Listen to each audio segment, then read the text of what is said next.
Psychos and sickos unite for another edition of the PHNX Suns postgame show, a broken edition of the PHNX Suns postgame show presented by Bet365. Download the Bet365 app, use code PHNX365 when you sign up and find out why, whatever the moment. It's never ordinary at Bet365. Hi, I'm Eric. That's Steven. Noah's behind the Mac, making all the magic happen, and Gerald will be calling in with an update on Kevin Durant live from Footprint Center or PHNX Arena. Sorry, I'm stuck in the past because I wish I was in the past, Steven. What y'all just heard was, believe it or not, that was Eric whispering at the beginning. Yeah. Yes, that was his version of whispering. I'm a defeated man, just as defeated as the Phoenix Suns, 148-109. Listen, the most important people, of course, are all of you here in the chat. Everybody who witnessed what feels like, Steven, the official end to the Phoenix Suns season. I know there are games left. I know that they're in play-in contention, and I know that technically anything is possible. Mm-hmm. But Kevin Durant injured. Yep. The Suns have lost 3 straight, getting booed on their home court 2 out of those 3 times, and they would have been booed if that Minnesota game was at home after winning 4 straight. And this is just downright pathetic. There's a ton of adjectives that could be used to describe it, and none of them will be wrong if they're on the negative side of things. It's very tough to watch. Very unfortunate to see the injury to Kevin Durant. In addition to that, adding insult to injury or injury to insult, however you want to phrase that. It's pouring right now. It's already been raining, and it's starting to pour. I am genuinely I'm like, yeah, the season just can't get worse. I'm not even going to say that because everything about this season continues to get worse and worse and worse. I think that there's not even a ton on the court that we can dive into, but we will later on. Steven, the number one thing that every single Suns fan is worried about, thinking about, is Kevin Durant's injury. Obviously, rolling his ankle pretty severely, out for the game. I would presume out for the season. I know that he's always going to try to play basketball, but is this the last time that we saw Kevin Durant wearing a Suns uniform? I don't think so. I'm hoping it was just an ankle sprain and that he's back maybe by the end of the week or so.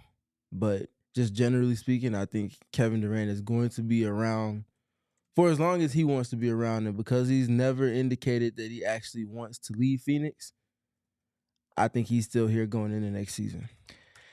I think that if he's injured over the offseason, it's a lot less likely to trade him to another team. I don't think another team is going to want to give him a contract extension, and I don't think he's going to want to go to another team if a contract extension isn't going to be attached to that.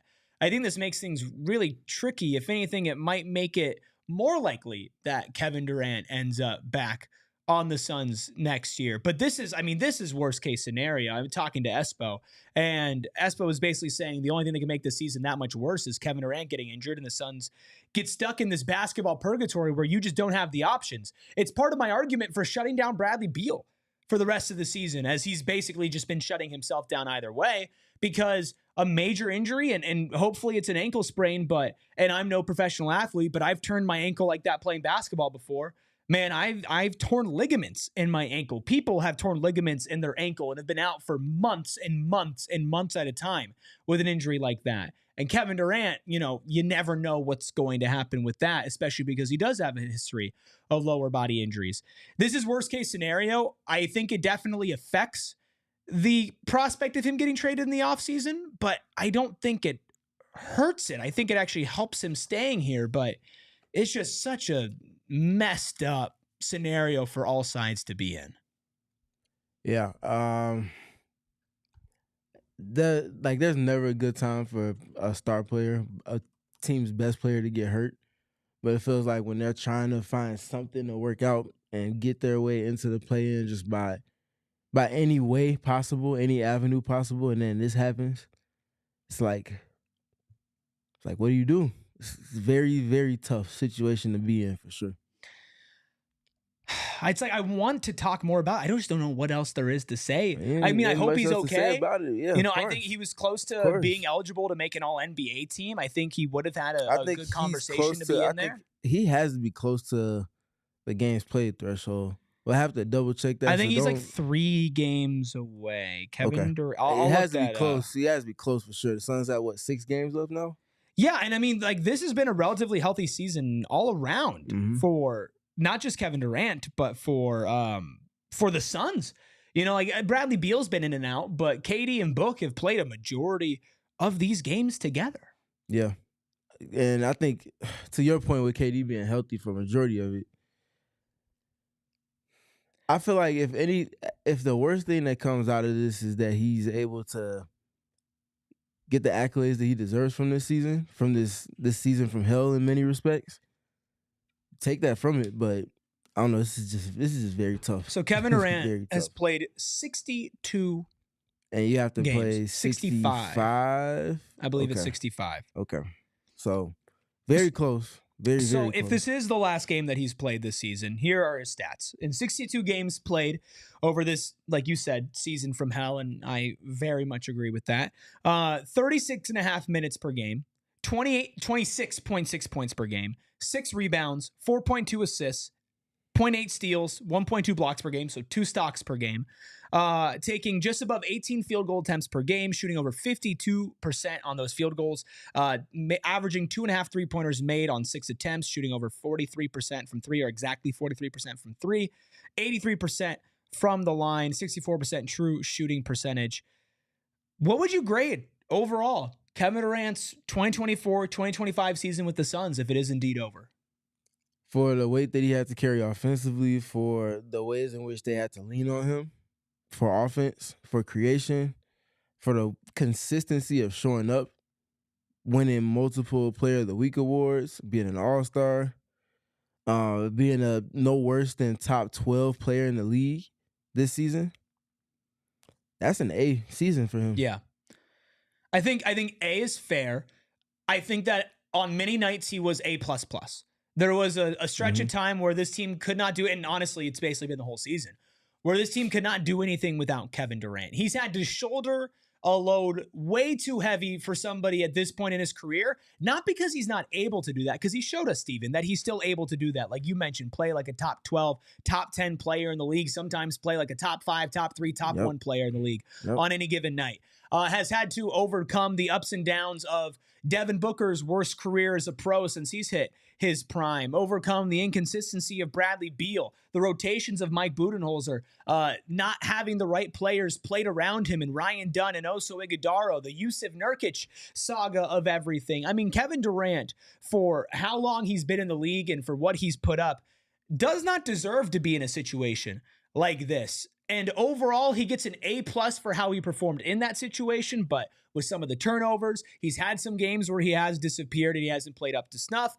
I'm going to give him an A. But I think that more falls on not being able to succeed in his circumstances than Kevin Durant. I think you drop Kevin Durant on 30 out of 30 NBA teams, and he's exactly the same player. It's up to everybody else around them to get the most out of what he's providing, and the Suns and Mike Budenholzer emphatically failed an all-time legend at doing that this season. Yeah, we fall directly in alignment as far as the choice and grade for him. I think anything less than an A- is not accurate in any capacity.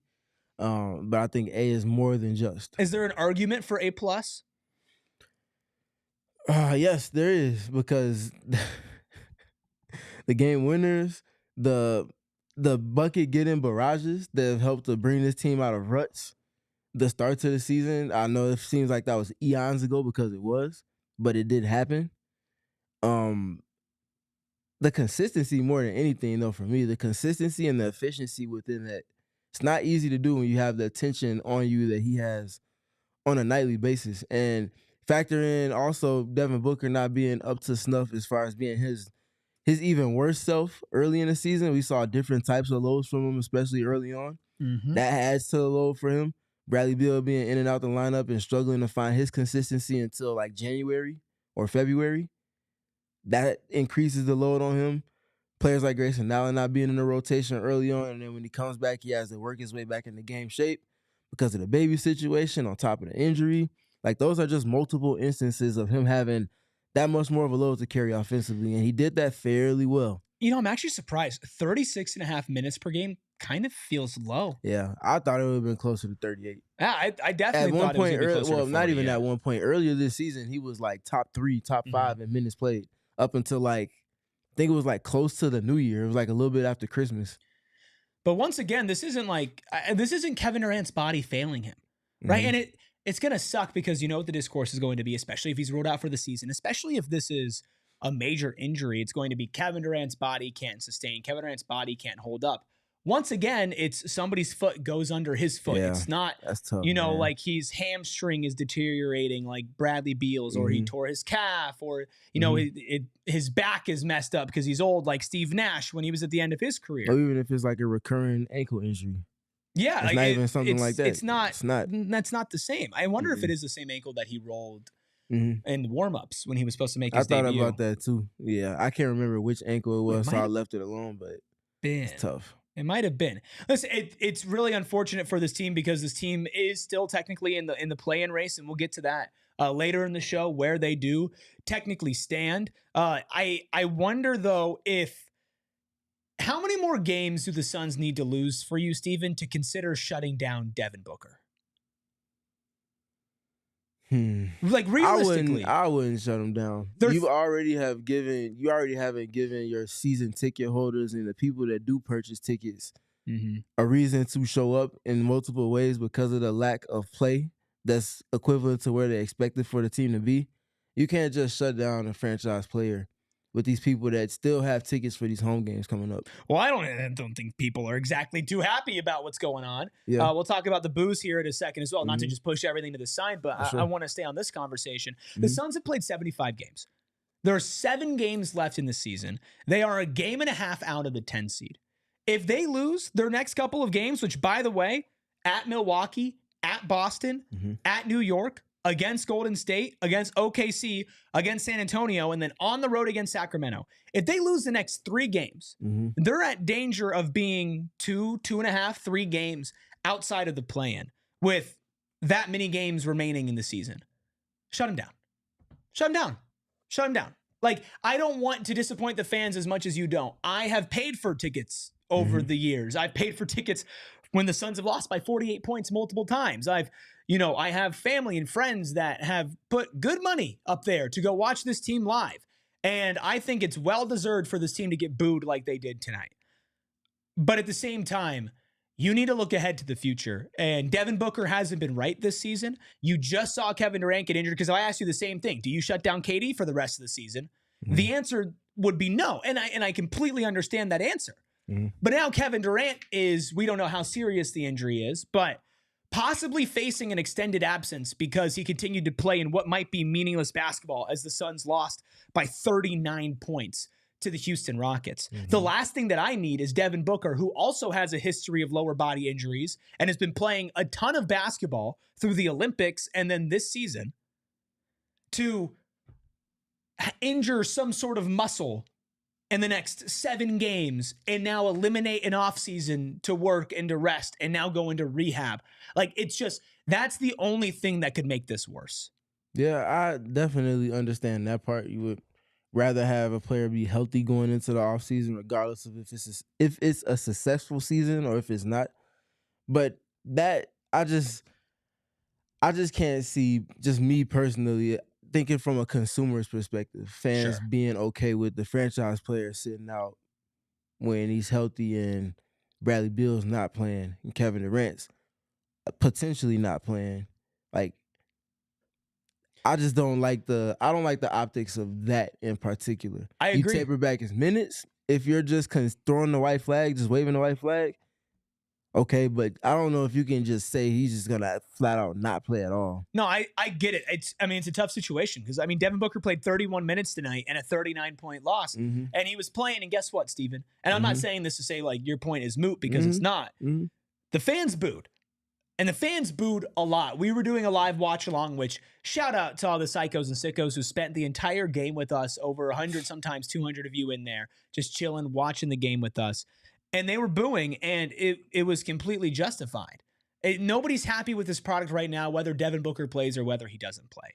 And if the play-in isn't in reach and there's just no value to the games, I personally would consider it. and I'm a fan, right? And so like, even from my perspective, it's like, I just can't have this get worse. But about tonight specifically, 148 to 109. This is now the second home game in a row, Steven. The Phoenix Suns have been booed. Deserved? Yes. As I said last time, you have to give your fans something to cheer for one, but you also have to give them reasons to not be booing you as well. And they didn't get anything even close to reasons to not boo them tonight. And that just comes in compounding fashion with everything that's happened since, what, January? Yeah. Or shortly after Christmas? I don't know if I've ever seen Phoenix Suns fans this upset. Yeah, it's tough. I mean, even It's like a tough last watch. season after the sweep, I don't think it was this bad. Yeah. I genuinely don't. I mentioned I was in the building for 48-point loss to the Trailblazers on opening night of 2017-2018. Also back in the building for another 48-point loss. Also back in the building that season for a 46-point loss to the Golden State Warriors. So we've learned two things. One, I'm the problem. And two, fan base overall morale was not as bad then. And the team sucked. Like, people were not as interested, but that was part of it, right? It was more apathy. At this point, some people have become apathetic, but there was still a bunch of people at that stadium. There are still a lot of people, and they're still charging a lot of money to go to those games. Trust me, I did not pay the current prices it cost to get into those games back then. So I have never seen this fan base this distraught. And obviously, like, doing the show, Steven, like, we see that all the time. We feel it. We see everybody in the chat. We read your super chats. We see you on social medias. We see you posting and tagging and DMing. And I don't know if I've ever seen a fan base this broken simply because of, hey, the highest paid team of all time, the superstar talent, the expectations. Not just this team sucks. It's this team is god awful and pathetic, and they do not try hard, and they get rolled over even against better teams. They had a 4-game win streak. Other than that, the last 4 months have been nothing but dog poop served continuously over and over again to fans. We're fed up. No more dog poop. No more. Just give me Colin Gillespie, Ryan Dunn, Oso Guidaro minutes and shut everybody else down. Let's call it a season. I mean, like I said, I can't be, understandably so. I can't be mad at anybody that has that perspective. I'm just speaking from where I think things are as far as the people, like the consumer perspective and whatnot. But just generally speaking, I think that the Suns really, like, Matt Ishbia talked about a couple of weeks ago, almost a month ago now, that he was going to be heavily assessing everything with the roster. Obviously coaching included, but also with the roster, the way pieces fit and whatnot, and getting the game plan together for the offseason. If you're Matt Ishbia, what did tonight's game say to you, show you, as far as what your plan should be going into this offseason? Tear it down. But define tear it down. Like, what's the layers to that? Who sticks around? Who's gone? What's the aim and approach for next season? If Kevin Durant doesn't want to be here, he has to be gone, right? Yeah, but it's harder to trade him now because he might be injured. It's everything is on the table except for Book, and I think that the people who want to trade Book, it's just not going to happen, and they've emphatically said that. But I think all roster pieces, whether it's a Royce, a Grayson, I mean, Dunn and Oso to me are untouchable. But I honestly could see a world where the Suns just say, screw it, we need to start fresh or new. I wouldn't do that. I don't want them to do that. So my untouchables would be Book, Dunn, and Oso. In a vacuum, it would be KD as well. But I just don't think that we're in a vacuum. So I don't think KD's untouchable. I think coaching staff has to be completely revamped. I think the front office has to be completely revamped. I'm spending the entire summer not just rebuilding the team, but rebuilding the connection to the fan base. It's a tear it down and start it all over, minus just the studs in the base. But you're building a whole new house next year. You can't walk in with the same house but a new coat of paint. You can't. Yeah, I hear that. So what's the aim going into next season then if you do that? Are you looking to rebuild on the fly? Are you looking to get as many picks as you can compile? Like, what is the aim if you're talking about tearing it down? next season specifically. Honestly, the aim is just be better. I want to say championship or bust because Matt Ishbia is going to say championship or bust, but that's just not the reality of the situation. Mm-hmm. The aim is to be a fun,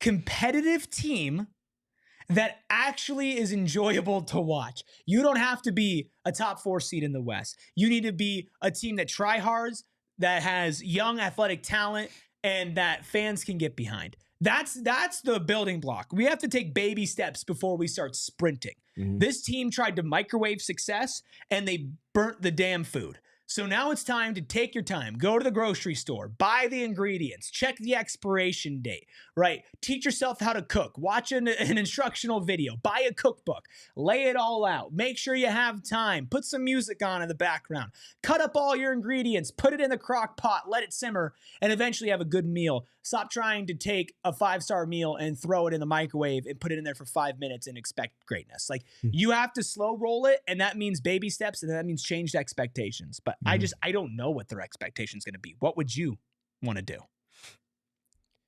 Start from the top, work down to the bottom. Start with the front office. I think that James Jones needs a shift in role. Should not be the president general manager. I think that you need someone, like we mentioned on the live stream for the watch along, that has a vision, that has a history that precedes them in terms of a proof of concept with their vision being matched with execution, and ultimately resulting in the results that a team is desiring to see, which for the Suns is contending for championships in a sustained manner, building around Kevin Durant and Devin Booker and Kevin Durant. However you want to word that. Yeah, well, speaking of Kevin Durant, we have an update. Gerald says, Mike Budenholzer on Kevin Durant's ankle sprain. Guess what? You're not getting a lot. We'll get an MRI on it tomorrow. He'll stay back on the road trip and we'll assess. So at least Kevin Durant will be missing the next 3 games. He will be missing at Milwaukee, at Boston, and at New York. So out until at least Tuesday, April 8th. And at that point, it's over. Yeah. We are far from over. We're going to read your super chats, and we are going to give out a big, bright, shining star. We're going to look at the numbers, and we will hear from Gerald. We're going to do it all right after this break. It's been a stressful time at the Ruby household. We are in the middle of a move. Obviously, a lot going on with the Suns. And even when I'm exhausted and I'm tired, I'm like, you know what? I need to relax. And when I want to relax, I need to eat good. When I want to eat good, I want to eat Spinato's pizza. And luckily, on Friday, we were able to go out to Spinato's out in Gilbert, have a great watch party, watch a pizza basketball contest that I got to MC, and of course, chow down on some delicious pie. It is the place to be for Suns fans. They do have Suns watch parties, and of course, we had our own watch party there, but I would highly recommend, personally, the Red Zone pizza. Absolutely delicious. Noah, you had the Red Zone pizza. What did you think of it? It was delicious.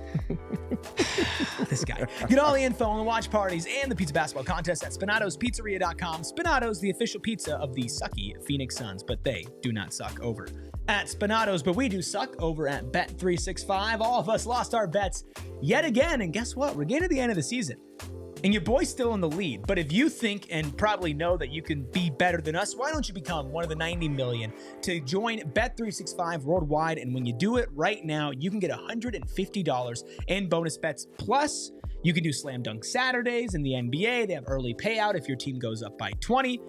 And they have so much more, including fun boosts for your same game parlays over at Bet365. New customers get $150 in bonus bets when you place $5, win or lose. Sign up, use code PHNX365, deposit $10, place a bet for $5, and get $150 in bonus bets if your bet wins or loses. That could be used on spreads, totals, player props, futures, and more. Whatever the moment, it's never ordinary at Bet365. You must be 21 plus and physically located in Arizona. If you or someone you know has a gambling problem and wants help, call 1-800-NEXT-STEP, text NEXT STEP to 53342, or visit problemgambling.az.gov. Whew, let's get to some of your super chats. Like goal for today, let's do 200. Let's all celebrate misery together with 200 likes on our like goal. And speaking of misery, we got B Calm C Clearly. Noah, go ahead. $2 from B Calm C Clearly. I can't even joke, just depressed. trash AF. Steven, the season is broken. Yeah. Be calm, see clearly. Yeah, Be Calm's energy in the chat is often a barometer for the That's way the actually Suns great. are performing. Yeah, sure. it's like Groundhog Day. The Groundhog comes out, so winter. If Be Calm, see clearly is not making a joke about being attracted to a Phoenix Suns player, team's not doing too great. Maria, 199 super chat with crying emojis. My emotions now. This is a terrible season. And then Steven, she sent another one. Yeah, she sent a $4.99 one after that one as well. Saying, I hope they learn from the past mistakes and don't give up on Oso/Dunn. Stop giving away your young talent for aging players. And I have to agree with that. 100%. I think that obviously the context with getting Kevin Durant, if you have that opportunity to, is one that you can't ignore or deny, especially given the timing of it coming shortly after you came up short in the finals, et cetera, and then had the disappointing 22 season in the playoffs. I feel like timing-wise, chronologically, it made sense. But, yeah, I don't think those two players are going to net you the type of talent they got you, Kevin Durant. So nope. I don't think there's a real reason you should be trading either of those two at this moment. We're going to trade Ryan Dunn for Dwight Howard. That's what's going to be going on. Alyssa with a $1.99 super chat says, well, Katie injury plus our schedule. Crying. Lost hope now. I understand it. We also got a $1.99 super chat from Christopher. We appreciate you, Christopher. Y'all do a great job, and Steven, go Michigan State. Ha, ha, ha. Low in my blow. Kawhi Leonard voice. That's tough, man. I'll see you in a couple of days. Uh-oh. He's saying he's going to pull up on you. Thanks for being here, Chris. One day you'll figure out the super chats and not send a blank one first. I believe, Chris, I believe in you. Nope. I believe in you, Chris. We've had this conversation on Mercury and is it the same thing over on Merc? Yes, he's very consistent. I will say that. Oh, my goodness. Well, we're going to look at something that's not consistent. It's time to look inside the box. Presented by Desert Financial Credit Union, Arizona's #1 credit union, named by Forbes. What's in the box? All right, everybody. I think y'all kind of have a feel for the routine. What we're going to do is the numbers are there. I don't need to lament those. We are going to take this time to step away from the screen, put your remote down, put your phone down. We're all going to face our palms to the sky. Okay. We're going to take a deep breath, and once I get to number 3, we're going to exhale. So inhale now. 1, 2, 3. Exhale. And repeat that as many times as you need to. The numbers are there. Well, actually, I feel better. And then I looked at the fast break points. 32-8. Inhale. In hell. In absolute hell. Well, listen, let's just keep on knocking out these awards, okay? It's time for our big, bright, shining star. Who could this be? Presented by Gila River Resorts Casinos. You do you. At Gila River Resorts and Casinos, visit playatgila.com for more details. I am a big, bright, shining star. There's nothing up there because there is no shining anything right now. It's empty. Empty. Just like I am on the inside right now. Maria with a $4.99 super chat says, it's baffling to me that no one else outside of Katie and Book scored in double figures and neither finished the game. Why? It's tough. Yeah, I mean, do you have any takeaways from we have not talked about this game at all, which I don't think that they really deserve to be talked about, but is there anything to take away from this game at all? And I'm asking the guy who could take away anything from anything. So talk about identifying markers. Process for success. These things happen. It's going to result in something positive for the team over the course of a game. Come back to the Suns and their identity. Everything that they spoke to as far as the ways in which they desire to play. The pillars for success that they said they were establishing and they were hanging their hats on. A lot of that resided on the offensive side of the ball in particular. Assists, 3-point makes, and just general tempo. How often did they spend time in the half court today? It was a lot. Pretty much every possession. A lot. And Houston dominates in the half court. And one of the keys to the game was finding ways to play in the open court, playing with pace and tempo. That did not happen. Assists. Was it 25 assists tonight? Let's see. Assists tonight. They had 25 to Houston's 37. Yep. So 25 assists. Not going to get it done for the Suns. They have an elite win percentage when they get up to 31 assists. And anytime they have more than 31 assists, they have like single-digit losses on the season. So talk about things they have to do to be successful. That's two things that did not happen. Another one resides with three-point shooting, and assists and three-point shooting I've mentioned all season directly aligned with one another. 10 3-pointers made tonight, correct? Yeah, I believe so. Yes, 3-pointers, 10 to 32. And Houston made 18, 19? Houston was 18 to 31. Took one less and made 8 more. So we're talking about one of the only outlets you had to win this game because you were not going to win the rebound margin. At best, you would neutralize it because of the lineups that they use, et cetera, et cetera. Said the three-point shooting had to be there. Naturally, that means that the assist numbers and general ball movement will be there, which means that they will be playing with a certain type of tempo and movement in the half court. We just went across all three of those things, which all align with the keys to the game. None of the keys boxes were checked off in this one. They were all severely underwhelming, quite honestly. And this is how you get a 41-point beatdown. We will react to some quotes from Mike Budenholzer, from Devin Booker. Shane Young has a crazy stat that we're going to get to here in a second. Make sure y'all hit that like button. Make sure you're subscribed to PHNX Sports. And of course, hey, we cover more than just the Suns here. Of course, the Diamondback season is in full swing. We cover ASU, U of A, Cardinals, free agency, draft coming up. The Mercury have a show on Thursday. Of course, Steven heading that up with Erica. We have so much here on PHNX Sports. Make sure you hit that like button. Of course, also join us for the Green Jacket Scramble on April 12th. You can figure out all the details for that event over at gophnx.com/events. Could this be the type of game, Steven, that pushes the Phoenix Suns to fire Mike Budenholzer instead of waiting until whatever happens this offseason, seeing what plays out? I still don't think at this point they're going to fire him in particular during the season. Off season, I think I feel like the writing is on the wall with that. And I think this is just another example. Now, 3 games in a row where there's a lot of things going on, and it's not independent to one specific dynamic or entity of the team, but in particular, preparedness. It does not feel like the Suns are prepared for success, and it does not feel like the avenues to success for them are clear-cut. It doesn't feel like there's a process that they're playing to. Offensively, it doesn't feel like it's connected. The assists or lack thereof, the three-point shot generation or lack thereof, three-point makes or lack thereof, the general feel for their offense or lack thereof.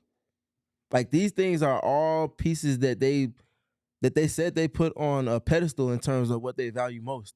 And if those things are not showing up, where is the team supposed to find a way to win, even if you do have the best player or 2 of the 3 best players on the court at any given time against any given team? Yeah, we were talking about this in our watch along, and somebody was like, is firing a coach really going to fix this? And this cannot be fixed by one thing, but it has to be fixed by multiple moves. And I do believe that one of those moves emphatically has to be moving on from Mike Budenholzer.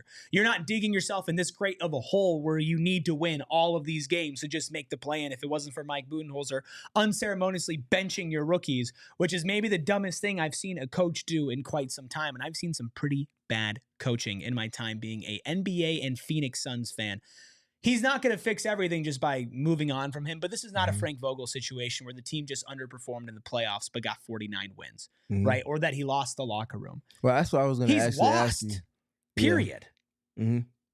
That's actually what I was going to ask you, because how akin is it to just not having the buy-in from the locker room, specifically the top 2 players, which is naturally why Frank Vogel got the X. Yeah, I don't think that Bud had the locker room when he started benching those rookies. I think in the beginning of the season when the rookies were playing and it felt like Bud was trying a lot of things and, trying to figure it out, but, it seemed like he had an identity. It seemed like everybody was in it. And then as the season goes on, when changes weren't made, when bad changes were made, I don't think Bud's a scapegoat. I just don't think he's the only problem, but he certainly is a problem in my opinion. And speaking of Bud, so we do have some more context on his quote. We have a stat from Shane Young. Let's throw all that up on the screen and let's take a look at this really quick. So Gerald said, Bud said he knows KD won't fly with the team till Milwaukee tomorrow. However, beyond that, he won't speculate on whether he'll rejoin the Suns for their upcoming road trip. Will depends on the results of the MRI. So I guess technically those 2 games against Boston and against New York still on the table for KD, but Milwaukee is going to be out of the picture. Also a quote from postgame Devin Booker on how the Suns regroup from tonight's loss. Win the next game. Geez, how many times have we freaking heard that one this season? A night this bad, but I feel like we have to flush it to go get Milwaukee and start the road trip the right way. How do you feel about that quote? I mean, it's the right thing to say. Yeah. But it's not something that we haven't heard in multiple iterations all season long. From him. Yeah, for sure. A lot. Mm-hmm. I feel like I've heard that quote more than anything, from Mike Budenholzer. And then there's a stat from our guy, Shane Young at Young NBA, which is also his rapper name, says, so it gets crazier. The Suns just set an NBA record for the largest margin of defeat in back-to-back home games. They lost by 69 combined points to the Celtics and the Rockets, surpassing the record of 64 points held by the 1971-1972 Portland Trail Blazers. Historic ass kicking. When it rains, it pours. And it is flooding. I can't really add much else to that. Well, that says everything you needed to know. We're going to read more of your super chats. Take a look at the playoff/play-in standings. Talk about what the Suns need to do to get there. Plus, Gerald will be calling in from PHNX Arena. We're going to do all of that right after our final break. I was talking about relaxing earlier. A nice meal will help you do that. Sometimes I just can't sleep. Some people, they eat good and then they can fall asleep afterwards. Not me. I'm wired. I'm up. I'm doing things. You need that itis. And I'm always thinking about, what do I need to do? What do I have to do? Mm-hmm. But it's like in a stressful way. And that's why cornbread hemp and their CBD gummies have been a godsend to me. I've been taking a break from the THCs. So the CBD side of cornbread, who does both, has just been amazing. But for all their gummies, they're full spectrum, USDA certified organic, made from flower only, third party tested for potency, terpenes, and contaminants.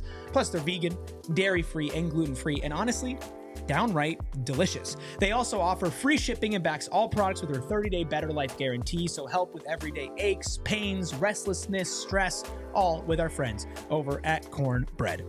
Give them a try. They're offering PHNX listeners 30% off your first order. Visit cornbreadhemp.com/PHNX and use promo code PHNX at checkout. Once again, that's cornbreadhemp.com/PHNX. Use code PHNX for 30% off your first order.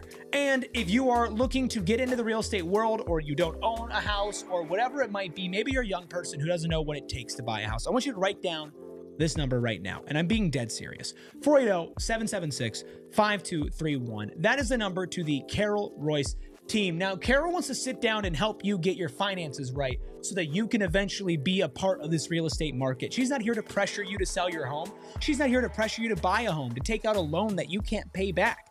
She'll sit down with you, even if you can't do business with her right now, and tell you what you have to do to get to a spot where you can comfortably afford a home in an ever-changing and ever-difficult housing market. She keeps it real with you. One of the first things that she said to the entire PHNX crew was, those of you guys who don't own property right now might be screwed, are screwed if you don't get in soon. So try to get in soon.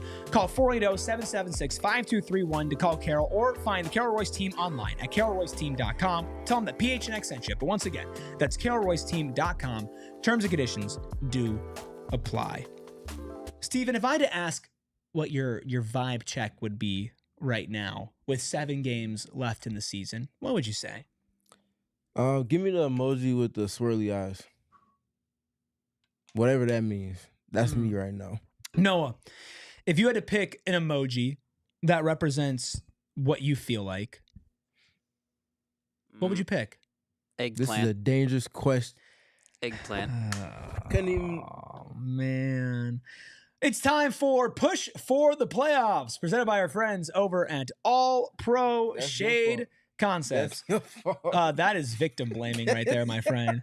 That is straight up. I couldn't even finish my sentence. Blaming. Couldn't even finish my sentence, man. Okay. You got it, man. The Suns are shockingly still out of the play. And remember in that first second, that was fun. They are now a game and a half behind the Kings. They had a chance to move in with a half game with a win tonight. They did not get that. Sacramento plays Indiana tomorrow. They are now two full games back with 7 games left of the Dallas Mavericks. Mm-hmm. What do you think the odds are of the Phoenix Suns making the play-in?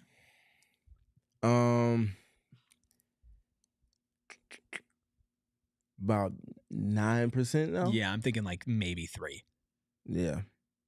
Chat, let us know. I want to Especially know. all the given context Yeah. with KD's KD out, Beal 3-game road not- trip against 3 of the best teams in the East. Yeah.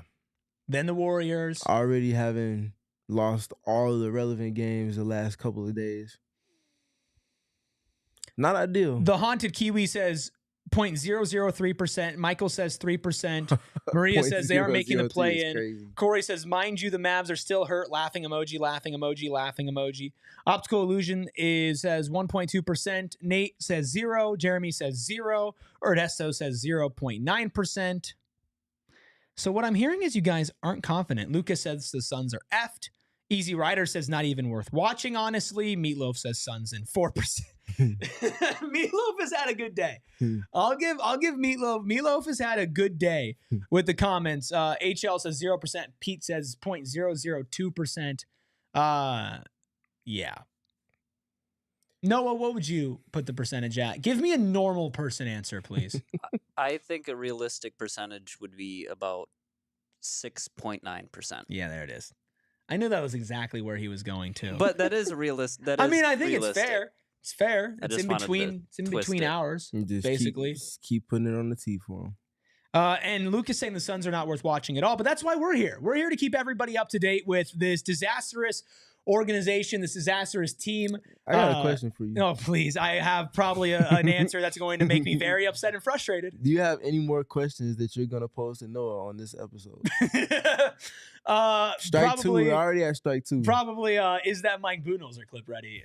Because That's I need acceptable. to take a break and chastise Noah behind the scenes.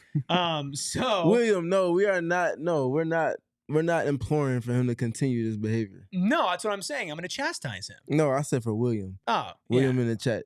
No, we're not telling him to continue this. This is Mike Budenholzer asked about how concerned he is. Oh, this is going to make me so mad. Hold up. Let me get myself ready. Can we do the breathing exercise real quick? Mm-hmm. Yeah. You can lead it. All right. Everybody close your eyes. Palms face the sky. Accept all the good energy in the world. Roll your neck side by side. Release the tension in your shoulders.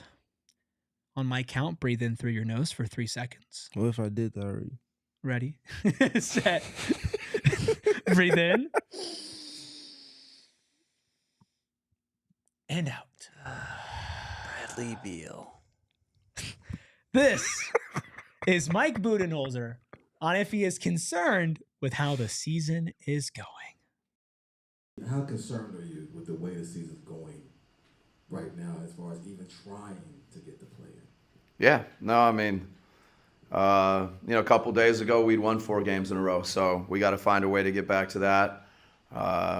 This league, you're going to get another game, but tonight, not good.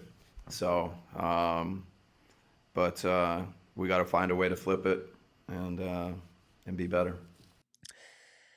I'll be honest, that middle part there where he just stopped and said, not good, was maybe the most candid we've seen him all season. Yeah, it's definitely up there. But again, for me, it's always what's the response? And obviously in a situation like this, there's not going to be much that you can kind of extract from it, especially being without Kevin Durant, in addition to Bradley Beal. Who knows when he's going to actually be available for them to get back into game mode and what his impact is even going to be and what his role is even going to be, if there is a role for him to kind of find in this scenario. But I don't know, man. They backed themselves into a corner and really put themselves behind a hole that they really can't climb themselves out of at this point. So they're saying that he glitched.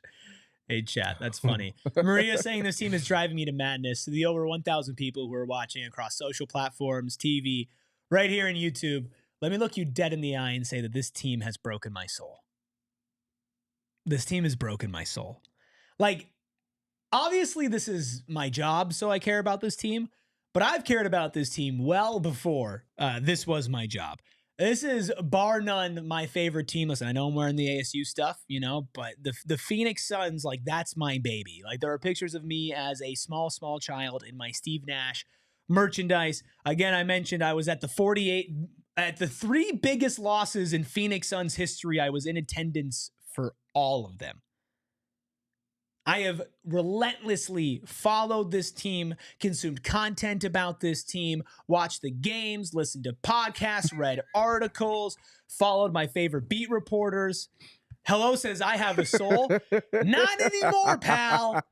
Not anymore. You know, Because I'm broken. can I interest you in some rebel music? Sure. You should go listen to Beyonce "Break My Soul." Okay. You can't break my soul. I know that song. Sing it a little bit more. You want me to put on a performance here? That's called manifesting. Here's the thing. I can't lie though. I can't lie.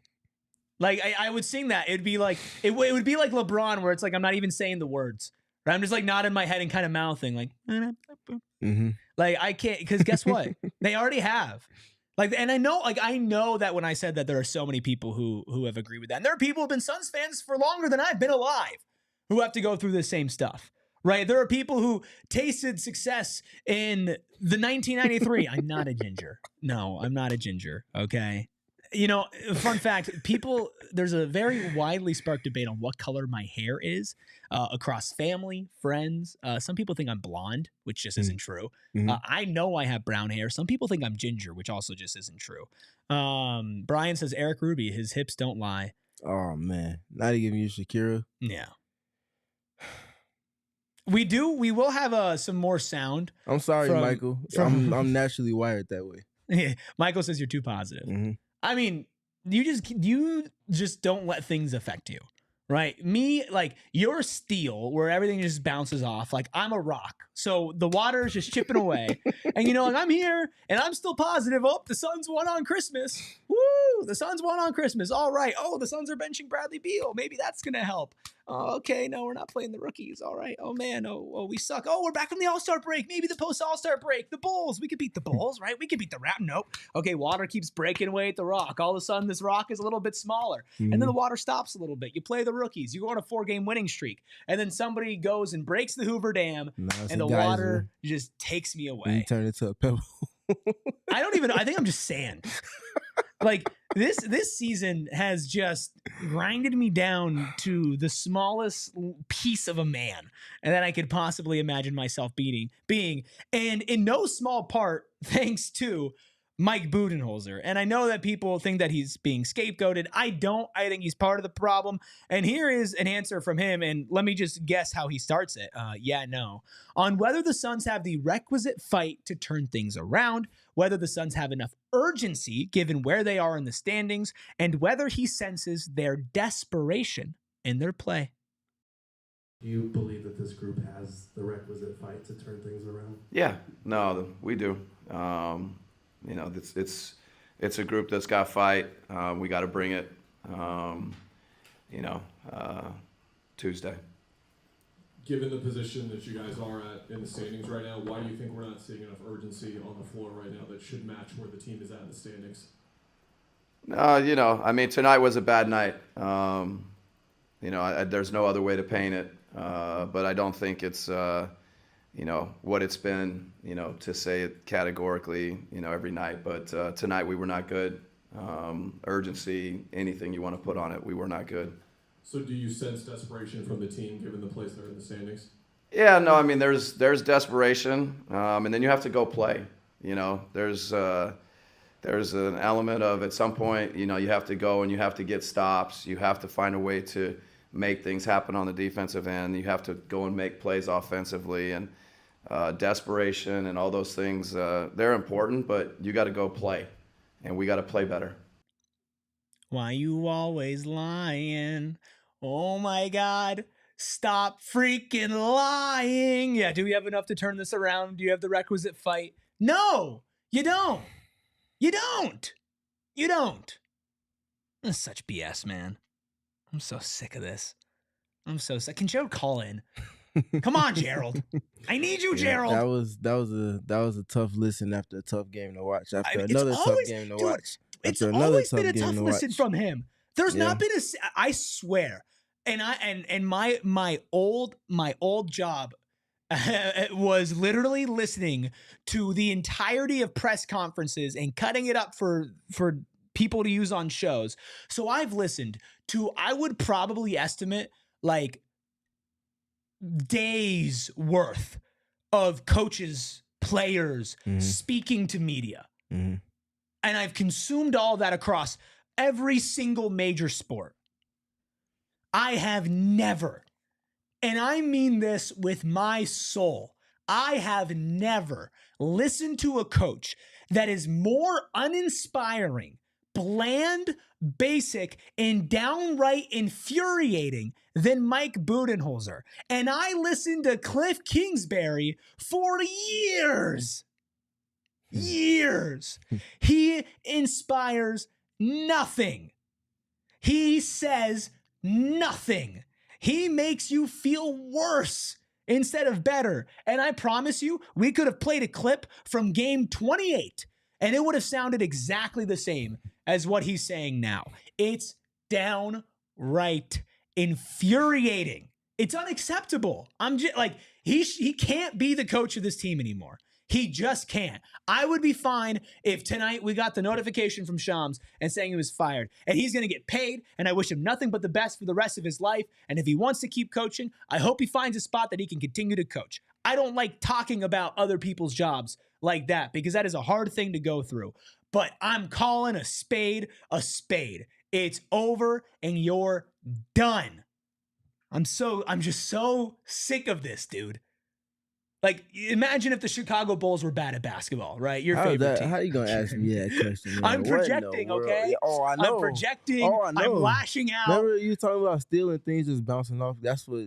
Yeah. Because no. Yeah, you're like you're like a wall. You're a brick wall that I'm just punching, and my knuckles are getting bloody. But I'm just so angry. I'm catching strays for no reason. You are catching crazy. strays. Gerald will be here soon. This is Grayson Allen on how frustrating the stretch has been coming off the 4-game win streak and whether the Suns have the requisite fight or unity to turn things around. Grayson, how just frustrating is it right now? I mean, you guys put together that 4-game winning streak and, you know, good vibes, feeling good, and then just kind of turning around like this. You know, how frustrating is it? Yeah, I mean, it's really frustrating, and you know, I wouldn't even say it's the losses. It's just not even being close in these games sucks. You've mentioned that you guys feel like you have enough, but does this team have the requisite fight or, I don't know, unity to kind of get on the same page and turn things around? I think so, but we'll see. Yeah, the optimism reeking from those answers. Again, I understand it in the moment, especially after the last 3 games that they've had. But that's not an inspiring answer in any capacity. Can we play that again? Grayson, how just frustrating is it right now? I mean, you guys put together that 4-game winning streak and, you know, good vibes, feeling good, and then just kind of turning around like this. You know, how frustrating is it? Yeah, I mean, it's really frustrating, and you know, I wouldn't even say it's the losses. It's just not even being close in these games sucks. You've mentioned that you guys feel like you have enough, but does this team have the requisite fight or, I don't know, unity to kind of get on the same page and turn things around? I think so, but we'll see. I think so, but we'll see. That's not the type of answer that you were getting a week ago. That's not the answer that you've been getting from these guys over the whole season. And honestly, I can't blame them. And the fresh JC in the chat says, I've never seen Allen this upset. You know how bad things have to be for a Duke fan to be upset right now? A Duke alum? Yeah. And I asked Noah to pull up a picture of Grayson Allen's face, and we'll pull it up when Gerald's on because he's going to be here in a second. But, I mean, that was just depressing. It was. It was very hard to watch. Grayson, that is the least talkative, the least communicative I've ever seen Grayson be in his tenure with the Suns. He's usually one of the most detail-oriented, gives you 10 times more of an answer than your question was asking for. And those are very cut straight, much to the point, and rather revealing on top of all of that. I feel bad for the players, and I know that a lot of this is on the players as well. But, I mean, this has to be some of the most demoralizing basketball that you've ever been through. I mean, think about how fans feel. Imagine feeling responsible for this. I mean, it's downright depressing, so we need a shot of adrenaline. It's time for a healthy dose of girth. In the darkness, beyond the light, there shall only be one. Welcome to That's right. It is time for From the Home Court, presented by the Carol Royse Team, your home sold guaranteed realty, where Carol will guarantee to sell your home for 100% of the market value, or she'll pay you the difference. Learn more at carolroyseteam.com. Gerald, I'm broken. Aren't we all? So bad. I like how you set that. I like how you set that up. Like I'm supposed to be the shot of adrenaline. Like I have some good news for you or something. Help, Gerald! Help! This is hell. We are living in hell. A little bit, yeah. It's not great. I mean, look, worst loss of the season. Not far off the Suns' worst franchise loss ever. Kevin Durant sprains his ankle. He's not going to be in the Milwaukee game because he's not flying out with the team to get that MRI tomorrow. Bud didn't rule out the possibility of KD joining them on the road trip, but you're at the point in the season where every need is dire, and that's what makes this game so doubly disappointing is that they were already getting smashed before KD went down. Now KD goes down, and this felt like we've kind of known that this team's season was dead for a while in terms of, what were the odds they were going to make it to the playoffs? What were the odds they were going to beat the Oklahoma City Thunder in the first round? And especially, what were the odds they were going to achieve their overall goal of winning the championship this season? We've known for a while that none of those things were realistic. But this felt like the death knell for them even making the play-in at all. Like this was an awful, demoralizing loss, the third of its kind in a row, coming off a 4-game win streak. And now you're looking at a team that's 2 losses back from the teams that are in front of them in the play-in picture. So there's no other way to spin it. This is a depressing night if you're a Suns fan that was clinging to hope that they might turn things around and reach the play-in. Now everyone's going to be rightfully turning their attention towards the offseason and how you reconstruct this team moving forward. If you are watching us on TV, you psychos and you sickos, the party always continues, even if it's a sad party. Over at GoPHNX.com, and trust me, even throughout the offseason, Gerald and Steve are going to have you covered with some fantastic writing and articles on how we can try to right this ship if there's even a way. Gerald, we heard a little bit of conversation from Bud and Grayson about basically the belief if the team can do what they need to get to the play-in realm. Did you speak to anybody else, and what were your general observations or assessments from everything that you did here? Yeah, so we got Bud post-game. We were heading to the locker room as soon as it opened up, but Book had apparently already given his post-game interview that lasted about a minute with the Suns team reporter, and then he left, so we didn't get to ask Devin Booker questions because of when the locker room opened up. And then we talked to Grayson Allen and we talked to Ryan Dunn, and that was pretty much all that we got a hold of. Obviously, with Kevin Durant being injured, we didn't get to hear from him, and Book gave a 1-minute interview and was gone. So not a ton to really glean from post-game comments. Outside of Budenholzer, I sent you guys a couple of clips there, and what he had to say. Again, it's the same thing we've been saying for weeks. It's a lot of talk and no follow-through. There's no action behind it. There's no meaning behind it. There's nothing behind it other than we got to do this, we got to do that. Okay, but how and when are you going to start actually doing it? And we haven't seen any of that. And Grayson kind of gave a similar response to when I asked Devin Booker a few weeks back after a demoralizing loss whether this team had enough fight and belief that they could turn things around. And the response was kind of like, we'll see. And that's not what you want to hear as a Suns fan that's clinging to hope that this team can turn it around like we saw just a week prior when it felt like they were getting there. So I don't know what to tell you guys. They can't come out and say that they believe the season is dead or that this team is a dead man walking, but that's pretty much the sense that I'm getting from everyone involved right now. Even though Mike Budenholzer has to go up there and say as the coach, like, yeah, no, we've got the fight. Yeah, no, I mean we're going to turn it around. I don't think anyone believes it anymore. I don't think anybody believes it there. I don't think anybody believes it here. It's just really unfortunate and frustrating. But Gerald, this is a franchise that, especially since you started covering the team, has seen some pretty low moments. But I don't know if I can remember a lower moment, especially when it comes to the fan reaction and the boos. Am I missing anything, or does this feel like rock bottom all around for this franchise? It's definitely a different type of rock bottom because I feel like the teams back in the mid 2000s were obviously objectively worse teams. Those teams got booed at home. They had a good amount of unlikable players. They were terrible to watch. But when you factor in expectations for this group, this is as depressing a season in Suns history that I can remember.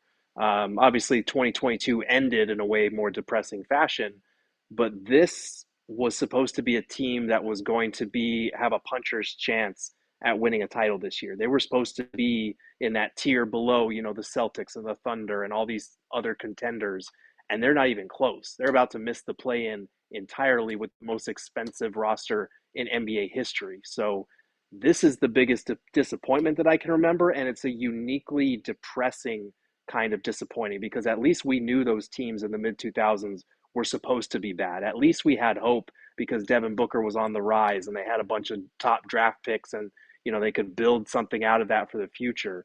Flash forward 10 plus years later, we're looking at what they have built with a lot of misfires in the draft, with Devin Booker, with bringing guys like Kevin Durant to the Valley, and you're looking at a season where they missed the play-in entirely. So I won't begrudge anyone who would prefer to watch those bad teams back in the day at this point, because this is a uniquely type of depression that we're watching right now.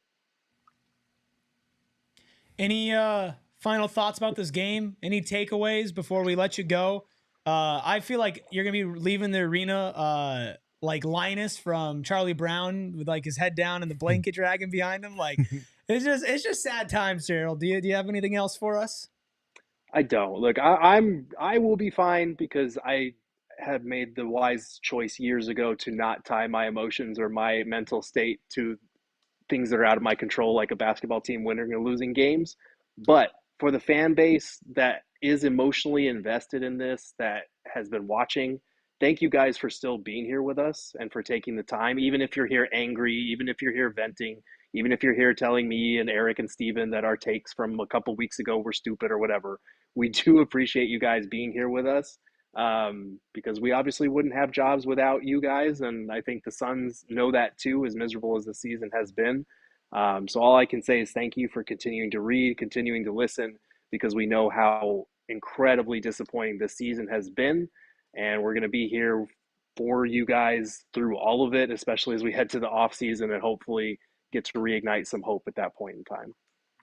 Gerald, you're a gentleman and a scholar and God's bravest soldier for being at all these games. If you want to read all of Gerald's incredible writing and all of his work, you can go over to gophnx.com, click on the Suns tab, or you can click on Gerald's tab as well. And of course, you can follow him on social if you don't already do that, at Gerald Bourguet across all socials. Thank you, Gerald. We'll see you tomorrow. Sounds good, guys. All right, we got some super chats. I want to echo what Gerald said. Thank you all for being here. We wouldn't have a job without you guys. All these super chats that we're going to get to. The fact that we have over 550 people right now on YouTube, over 1,142 people still watching us across all platforms is a testament to you guys, your consistency and your strength, which is so much better than the Phoenix Suns. Steven, let's knock out some of these super chats. You can get your comment read on screen for any price.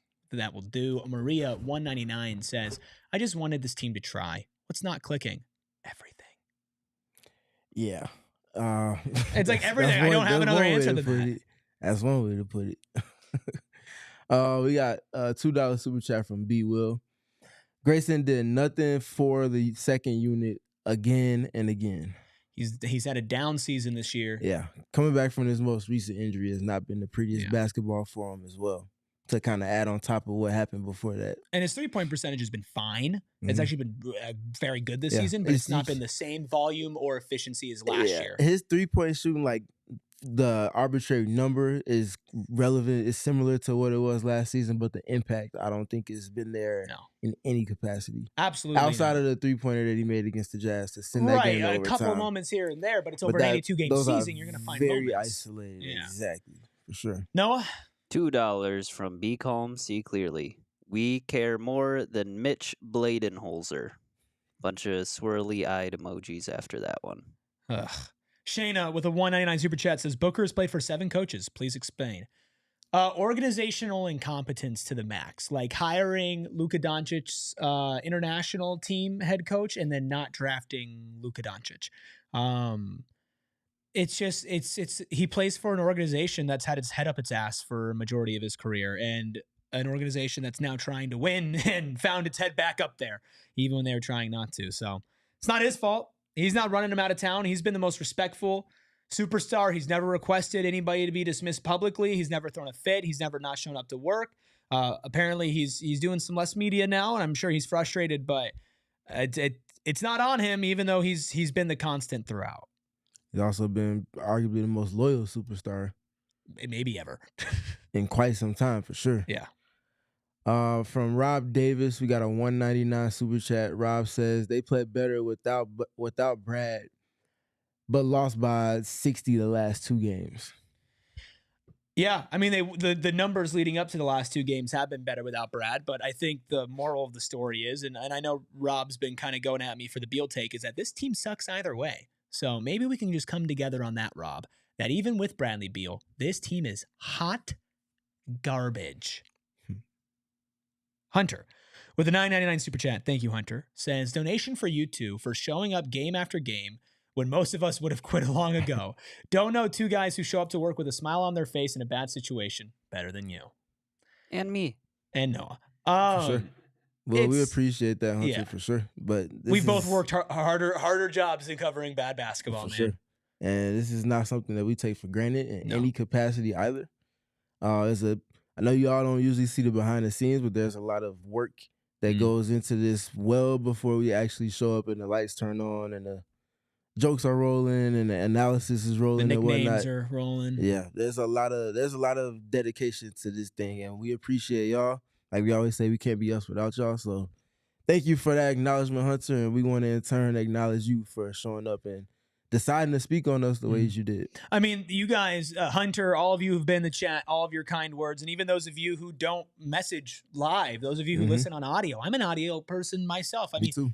You guys who continue to show up and show love. I mean, listen, first of all, we are, employed here, so we're going to show up every game, no matter what. We're going to be here five days out of the season, no matter what, but we would still choose to, even if it wasn't a choice. We quite literally did that before. Yeah, I know, we literally have. And it is really hard when you don't have good times to share with everybody. And I know that throughout the history of this podcast, before both of us were on here, there were some really great times to help build a community and not being able to share that with you guys, it is really, really hard.